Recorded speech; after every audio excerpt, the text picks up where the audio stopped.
Hi, Chechnya is back in the news again with a declaration of a blood feud by its leader Ramzan Kadyrov. So what is the backstory of this region in the Caucasus? And what are the possible implications of a conflict between Kadyrov and the Kremlin? In this video, we will take a deep dive into the history of the region and current events. The Republic of Chechnya is an autonomous region in Russia. It borders Georgia, Dagestan, Ingushetia, and North Ossetia. Its population is small, only 1.5 million, and almost all are Sunni Muslim. This predominantly mountainous region was, for hundreds of years, heavily defended with fortresses and castles. They still dot the mountains. The noble warriors of these mountains successfully fended off invaders until the 16th century, when Temryuk of Kabardia married his daughter off to the Russian Tsar Ivan the Terrible and began to encroach on their land. With the death of Temryuk, Russian forces pulled back and stayed away for the next 200 years. With battles raging between the Persians and Russians, followed by the Russians and Turks, the Chechens chose to ally with the Muslims and converted to Islam. In 1917, Chechnya, Ingushetia, and Dagestan declared independence and formed the United Mountain Dwellers of the North Caucasus. Only 4 years later, in 1921, the Red Army invaded and occupied their country to become part of the USSR. In the 1930s, due to Stalin's policies, Ukrainians flooded into Chechnya to escape death from famine. 1 in 5 Chechens took in a Ukrainian family. During World War II, 50,000 Chechens and 12,000 Ingush fought with Russia against the Nazis. But at the end of the war, Stalin stabbed them in the back and falsely accused Chechens of being Nazi supporters. Even those who had been officers and received awards were accused. The punishment for this was for the whole population to be forcibly deported to Kazakhstan. Over 60% perished in the transportation in that freezing February. Those who could not go were immediately shot. 496,460 people were forcibly moved. Among them was a newborn baby born on the 15th of February, 1944. 8 days later, this child, the 13th in the family, was deported. His name was Dzhokhar Dudayev, the future leader of independent Chechnya. The accusations of mass conspiracy had, of course, been completely fabricated by the Kremlin to enact genocide. It was disclosed in recent years that the Soviets had plotted to invade Turkey and get rid of Chechens as part of their plan.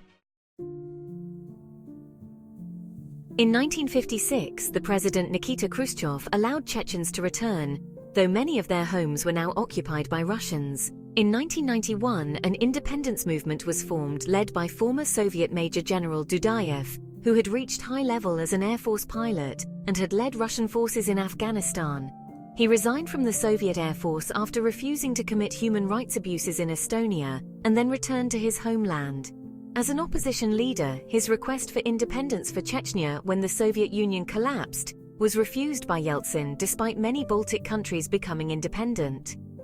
On the 6th of September 1991, Dudayev and his men stormed a government meeting and Doku Zavkayev, the Chechnya leader allied to Soviet Russia, escaped. He rushed back to Kremlin headquarters. He was last heard of as ambassador to Tanzania. Dudayev became the leader of the newly named Chechen Republic of Ingushetia. His popularity was verified by democratic election. The Soviets tried unsuccessfully to regain the region. Then, in December 1994, Yeltsin declared war on Chechnya. In April 1996, the leader Dudayev was targeted and killed by a missile fired from a warplane and guided by a signal from his satellite phone. He was replaced by Zelimkhan Yundabiev, a poet, an academic, and hardline Muslim. In 1996, having failed to gain territory, Yeltsin declared a ceasefire, and after that, chaos ensued in Chechnya with kidnaps and hostage-taking. Back in Moscow, a newly installed President Vladimir Putin contrived to fix several apartment bombings, killing hundreds in Russia. He quickly blamed Chechens, though no shred of evidence proved they were involved, while much evidence was found to implicate the FSB. He used the terrorist excuse to declare another war on Chechnya. His war against Chechnya was brutal and destructive. He destroyed Grozny, its capital. It did, however, make him popular in Russia and embedded him as president. In 2004, Aslan Maskhadov was the Chechen leader but sidelined as a separatist. He was killed by a hand grenade thrown into a bunker. The Kremlin had offered $10 million for information about him. His peace deal to end the war on Chechnya had been rejected by Putin. In 2005, Zelimkha Nyandabiyev was assassinated in Qatar by a booby-trap bomb in his SUV. A golden gun, the calling card of the FSB, was left at the scene. The next separatist president of the Republic, Abdul Sadullayev, lasted 1 year before being killed by the FSB in a remote mountain region. But by this time, the Republic was no longer recognized by the Kremlin, who had installed their own friendly leaders. Back in 2000, during the Second Chechen War, Akhmad Kadyrov, originally a separatist who switched to being a pro-Kremlin Chechen, emerged as an alternative to the hardline separatists. He split from the nationalists, and in a secret deal was installed by Vladimir Putin as the de facto leader.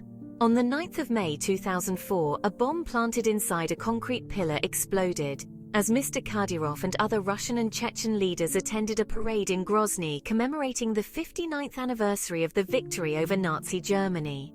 The stadium had undergone refurbishment completed the day before. Few Chechens would have felt pity for his tearful son Ramzan when Vladimir Putin appeared together with him as television cameras rolled, vowing to avenge his father's death. Every Chechen family had grieved during a decade scarred by 2 wars of Moscow's making. In a coronation by Putin, Ramzan was made president of Chechnya, and vast sums of money were and are still passed to him on the understanding that he is totally loyal to Putin and suppresses dissent. Kadyrov learned quickly how to emulate Putin's vertical of power with prolific use of human rights abuses and assassination. He formed his own private army, made up of former separatists, many of whom still hate Russia but continue supporting him with very generous salaries. Both Putin and Kadyrov have put themselves in a tricky situation of wielding power by force, utilizing outrageously fraudulent elections and fear. The last election produced a result over 96% in favor of Kadyrov. Putin laughed his head off when he heard, "There have been numerous power struggles, and Kadyrov regularly rids himself of opposition of any kind." The Yamadayev clan was a particular thorn in his side. Ruslan and Sulim Yamadayev were commanders of the Vostok Battalion, one of the few military units in Chechnya who were not subordinate to Kadyrov, but to the Russian GRU. Both were assassinated. Ruslan was shot dead on Smolenskaya embankment in Moscow in 2008, and in March 2009 Yamadayev was shot multiple times in an underground parking garage in Dubai. Meanwhile, Ahmed Zakayev is the current leader of the Chechen government in exile. He is a former Shakespearean actor and veteran of the First Chechen War. He sought refuge in the UK during the first conflict with Russia. Since then, he has been accused by Russia of 13 criminal acts, but a judge in the British court refused to extradite him to Moscow, fearing he would be tortured. He continues to be an outspoken critic of Putin and Kadyrov. Since the brutal invasion of Ukraine, Zakayev offered his full support to Ukraine and formed separate special purpose battalion of the Ministry of Defense of the Chechen Republic of Ichkeria. They have fought on the battlefront from the start to the present. Kadyrov is known to be a buffoon, but has been portrayed as a forceful leader of the Akhmat battalion purported to be fighting on the front with thousands of Chechen reserves. Nothing could be further from the truth. Despite its name, the battalion is made up almost solely of Russians. As a token gesture to Putin, Kadyrov provided a few Chechen troops strictly in non-combative positions. Such soldiers were guarding the border between Ukraine and Kursk when it was invaded by Ukraine, and they immediately surrendered. Most were not in any uniforms but designer clothes. These men had had no military training, and it was said they only knew about war from video games. Putin said nothing to Kadyrov, despite the humiliation of Russia being invaded. Kadyrov refuses to send his troops to the front, the reason being that he needs them himself. His population is tiny, and the days of the hardened Chechen warrior are over. Claims of it being only a TikTok army are obvious. In recent weeks, Putin visited Chechnya. He seems to say nothing of the ongoing clear lack of support for his Ukraine campaign. So dependent is Putin on Chechnya remaining stable that he even kissed the Quran. Meanwhile, in Moscow, a group of 20 or 30 men forced their way into the lobby of the Wildberries business center in Moscow, and shots were fired in response. The group included Vladislav Bakalchuk, the husband of the billionaire owner Tatiana Bakalchuk. A shootout ensued and 2 people were killed. Vladislav Bakalchuk had a grudge against individuals who had taken over his wife's company by way of a merger. It was considered a hostile takeover. He had enlisted the help of his friend Kadyrov, who brought along such persons as a heavyweight boxer. Tatiana Bakalchuk announced that she had filed for divorce in July. After which Vladislav Bakalchuk, who currently owns 1% of Wildberries, said that as the couple had never signed a prenuptial agreement, he was legally entitled to half of the company. The company Russ, once owned by Rupert Murdoch, was just 1/20th of the size of Wildberries, and the deal could be deemed unfair. It was, however, proven to have been authorized by Vladimir Putin, who takes no notice of rules, laws, and regulations, and in recent months has begun to snatch businesses away from owners and nationalize them to pay for his war. The merger has still gone ahead.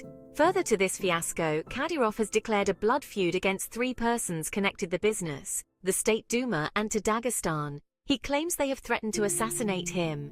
This is astounding, as there has been little feuding between Chechnya and Dagestan, and these matters would normally be settled by families. Some observers have noticed that the issue of the so-called blood feud is a way of directing focus away from the hostile takeover linked to Putin, who would rather act as a referee without implicating himself. This is a very typical stance of Putin to obfuscate and confuse.